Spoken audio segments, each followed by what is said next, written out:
Olá, espero que vocês estejam bem.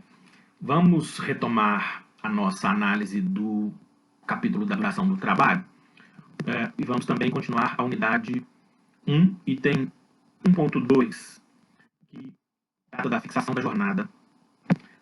Agora, nós vamos falar da exclusão das horas in itinere, ou horas itinerantes. Mais uma alteração na legislação trabalhista promovida pela reforma neoliberal precarizante de 2017. Também a exclusão das horas itinerantes está prevista no já analisado artigo 58, em seu novo parágrafo 2º. Eu, de início, vou apresentar o que era o Instituto das Horas in itinere, ou horas de deslocamento, ou horas de transporte. Me permitam começar por um exemplo, e aí eu disserto sobre o Instituto. Pensem aí na região, mais uma vez, da mineração, né? Nossa, aqui em Ouro Preto. Vocês sabem que as minas das grandes potências empregadoras da região, elas ficam em local de difícil acesso, né? Locais mais distantes do centro urbano.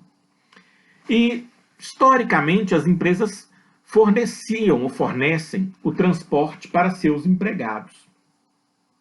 Quando a gente chega em Ouro Preto de manhã, nós vemos ônibus em fila transportando empregados. No final da tarde, a mesma coisa. Então, levar o empregado até a mina é uma função primordial da mineradora. Obviamente, quem escolhe o local em que vai minerar é o patrão. Não pode ele, então, impor efeitos negativos dessa sua vontade como ônus do empregado. Pois bem, historicamente nós tínhamos esse período de tempo em que o empregado está dentro do ônibus, saindo de sua casa ou do ponto no centro da cidade, até o local de trabalho, e do local de trabalho de volta para casa. Historicamente, esse tempo foi contado como tempo de fixação da jornada, na forma da súmula 90 do TST, na forma do que estabelecia até então a CLT. Ocorre que o patrão nunca se conformou com isso. Por que o patrão não se conformava? Porque contar tempo de trabalho dentro do ônibus é pagar para o empregado ficar dentro do ônibus dormindo. Bom, mas pagava porque a escolha do local de prestação laborativa é ônus do empregador, que não pode ser transferido para o empregado. Então, pagava porque o local de trabalho era ou um local de difícil acesso, ou um local não servido por transporte público. Por isso, por um dos dois motivos, ou por ambos, o empregador fornecia a condução. O empregador fornece o transporte. Reunidas essas condições, local de difícil acesso ou não servido por transporte público, mais fornecimento de transporte pelo empregador, havia então a confluência das exigências para o cômputo desse período como jornada. Contar esse período como jornada significava, na prática, pagar por ele. E o patrão nunca gostou disso. Quando o patrão assume o amplíssimo poder com a reforma trabalhista, ele muda a lei, como eu já disse várias vezes. E qual é a lei agora? Artigo 58, parágrafo 2º.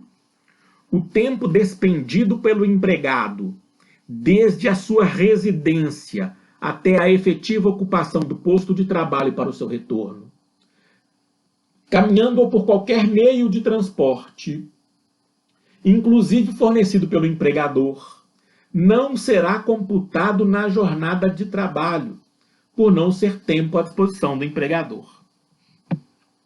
Então, o que o legislador da reforma fez foi transferir um ônus que era do patrão para o empregado. Então, para ele chegar na mina às 8 horas da manhã, pode ser que ele tenha que sair de casa às 6 horas da manhã. E pode ser que ele tenha que voltar para casa às 19 horas. E todo esse tempo de deslocamento, o patrão hoje não tem nada a ver com ele. O patrão não conta como jornada. O patrão não paga como salário esse tempo de deslocamento. É o fim, portanto, das chamadas horas in itinere ou horas itinerantes. As súmulas 90 e 320 do TST, que vocês vão ler,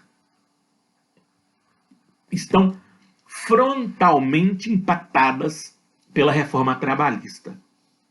Aqui, mais uma vez, advirto: o TST terá que reunir seu pleno para escolher de duas uma. Ou ele cancela as duas súmulas, ou ele declara a inconstitucionalidade do novo parágrafo 2º do artigo 58 da CLT. Por enquanto, não sabemos qual será a medida do Tribunal Superior do Trabalho, não temos como saber. Provavelmente manterá a lei, provavelmente afastará a súmula. Vamos aguardar. De qualquer modo, é o que diz a CLT hoje. Ou seja, horas de transporte não são computadas na jornada. Muito bem. Seguindo, então, nós temos duas possibilidades importantes de exigências patronais relativas à disponibilidade ou atenção do trabalhador em relação ao trabalho. Essas duas possibilidades, prontidão e sobreaviso, elas foram criadas especificamente para os ferroviários. Mas, com o passar do tempo, essas duas figuras jurídicas, prontidão e sobreaviso, foram estendidas também para os demais trabalhadores que se encontrem em prontidão ou em sobreaviso. Vamos começar pela prontidão, que é a situação muitíssimo incomum nos dias de hoje, mas pode acontecer. A regra é a do parágrafo 3º do artigo 244. Como eu disse, previsto inicialmente para ferroviários. Abram aí a CLT de vocês, para que vocês acompanhem comigo. Considera-se de prontidão o empregado que ficar nas dependências da estrada aguardando ordens. A escala de prontidão será no máximo de 12 horas. As horas de prontidão serão para todos os efeitos, contadas à razão de 2/3 do salário hora normal. Vamos aqui, primeiramente, contextualizar o artigo com o período e com o destinatário. Empregados da antiga Rede Ferroviária Federal. Eu não sei quem aí mora no interior, meu caso. Aqui em Pedro Leopoldo nós temos a estação ferroviária, normalmente ela é branquinha, com detalhes em azul, né? Aquele prédio antigo. E normalmente de frente ou de lado para a estação ferroviária, nós temos também casinhas brancas com detalhes em azul, que são as chamadas casas da rede. Não sei se na cidade sua aí tem as casas da rede ainda, ou se elas já foram demolidas. O que acontecia? Nós estamos falando da década de 40. Imagine que haja algum problema na estrada de ferro na década de 40. Como chamar o trabalhador para rapidamente intervir para resolver o problema da estrada? Muito difícil, né? Não tinha celular, telefone era artigo de luxo para pouquíssimos. Transporte também era artigo de luxo, automóvel. Então, o que fazia a rede? Olha, eu tenho aqui uma boa casa, cama, cozinha, roupa lavada, roupa de cama. Você vai ficar de prontidão, dormindo na casa da rede. Qualquer coisa eu atravesso a rua e te chamo. Por estar em prontidão, você não vai fazer nada. Dormir e esperar. Ou descansar e esperar. A rede vai te pagar, a Rede Ferroviária Federal, vai te pagar 2/3 do seu salário hora normal para você ficar aí descansando. Se eu te chamar, a hora é normal e usualmente com mais o percentual de horas extras. Então o que eu quero que vocês entendam? O trabalhador hoje de prontidão não é o trabalhador da rede ferroviária. O médico, por exemplo, o anestesista, o socorrista. Ele pode ficar nas dependências do hospital, por exemplo, fazendo nada, descansando. Ele está fora do horário de trabalho, fora do horário de trabalho. Ele terminou o plantão, terminou o turno, bateu o cartão, foi embora para outro prédio de propriedade do hospital ou do empregador. Só será chamado numa emergência das emergências. Então, para não fazer nada, vai receber 2/3 da hora normal a título de salário. Pois bem, muito incomum esse caso. O absolutamente comum é o próximo que nós vamos ver, que é o sobreaviso. Mas antes de apresentar o sobreaviso, eu quero colocar uma polêmica aqui, uma divergência. A doutrina majoritária reconhece esse período como um período de jornada, que a jornada seria contada à razão de 2/3. Então, se alguém ficou 12 horas de prontidão, receberá, ou melhor, terá contado o tempo referente a 8 horas, 2/3 de 12.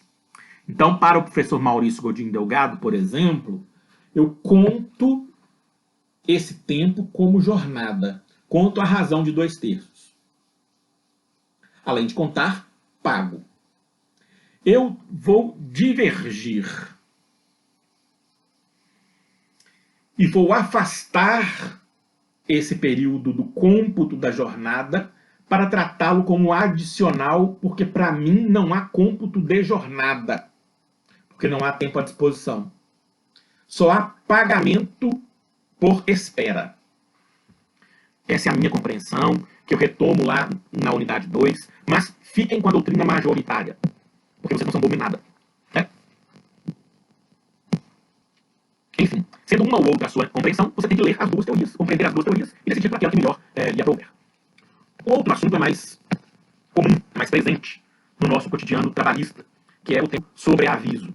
Eu coloquei para vocês também artigo 611-A e 444, parágrafo único, mas nós já vimos o 444, parágrafo único, lá no direito do trabalho 1, que é negociação individual do hipersuficiente, e nós vamos ver o 611-A na nossa unidade 4, portanto, não se preocupem, fica apenas a advertência. Vamos ao tempo de sobreaviso, porque ele é muitíssimo comum. Eu vou apresentá-lo aqui agora no parágrafo 2º do artigo 244, e depois vocês devem complementar o estudo com a doutrina, com a jurisprudência, principalmente súmulas 229, 428 do TST. Parágrafo 2º. Considera-se de sobreaviso o empregado efetivo que permanecer em sua própria casa, aguardando a qualquer momento o chamado para o serviço. Cada escala de sobreaviso será no máximo de 24 horas. As horas de sobreaviso, para todos os efeitos, serão contadas à razão de 1/3 do salário normal. Então vocês vão ver que esse sobreaviso, que é o tempo em que o empregado espera na própria casa dele, nós chamamos hoje de plantão. Vocês conhecem. É comum na indústria, por exemplo. Imagine um engenheiro eletricista, ou um técnico de segurança do trabalho, ou um engenheiro de segurança do trabalho. Ele terminou sua jornada de 8 horas, marcou o cartão de ponto, foi para casa. Mas tem uma escala de plantão lá. Olha, sábado, durante as 24 horas do sábado, se acontecer qualquer emergência na fábrica, o plantão é de fulano. Então, se fulano está de plantão, que a lei chama de sobreaviso, a regra legal manda remunerar as horas de sobreaviso à razão de 1/3 do salário hora normal. Então, vamos imaginar que o plantão seja de 24 horas. O empregado não vai fazer nada, vai ficar só em casa, onde ele quiser, com o celular ligado, porque pode ser chamado, esperando, dormindo, descansando, não pode viajar, não pode beber, isso é grave, né? Não pode ir para uma área sem sinal de internet. Então ele tem sua liberdade de ir e vir contingenciada, por vontade do patrão. Então por isso o patrão paga 1/3 das 24 horas. Ele paga 8 horas. Esse é o meu entendimento. Ele paga e acabou. O professor Maurício, e aí vamos mais uma vez, no 224, parágrafo 2º, ele entende que além de pagar, nós temos que contar essas 8 horas dentro da semana de trabalho. Eu discordo com a devida vênia. Vamos imaginar que o trabalhador cumpriu as 44 horas dentro da semana, de segunda a sexta. Cumpriu 44. Vamos ver depois como. Só que ele ficou com o plantão do sábado, com as 24 horas de plantão do sábado. O que eu digo? Essa foi uma semana de 44 horas, mas houve um adicional de 8 horas em decorrência de 24 horas de sobreaviso. O que o professor Maurício Godinho Delgado diz? Essa não foi uma semana normal. Essa foi uma semana de 44 horas, mais 8 horas extras. Mais 1/3 que ele tem que receber pelo sobreaviso. Me parece não ser essa a melhor interpretação, mas, novamente, na dúvida, sigam o professor Maurício Godinho Delgado. Você pega o manual do maior autor brasileiro de direito do trabalho e se defende se alguém te questionar. Ou pega o meu manual também, e aí a força do meu manual é um tanto menor, né? Mesmo porque eu não sou ministro do TST. Mas temos essas duas interpretações. Cabe a você conhecer as duas. Decidir por aquela que melhor lhe aprouver. Tá? Entendendo as duas, para mim, você está bem. E aí você escolhe. Ficam aí como referências as súmulas 229, 428, não dizem nada além do que eu já disse aqui, e as possibilidades de a negociação mudar a regra. Afinal de contas, nós estamos na vigência da prevalência do negociado sobre o legislado. Em tese, conforme quer o legislador da reforma, um acordo coletivo de trabalho poderia determinar o plantão sem pagamento.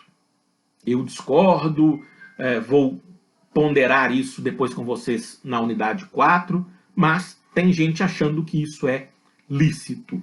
Tá? Gente defendendo a licitude decorrente da reforma trabalhista. Eu permanecerei com a tese da impossibilidade. Mas fiquemos com o que é essencial aqui, que é a regra do artigo 244, parágrafo 2º, e que vocês compreendam a aplicação dos institutos da prontidão e do sobreaviso. Então é isso, um abraço, até logo.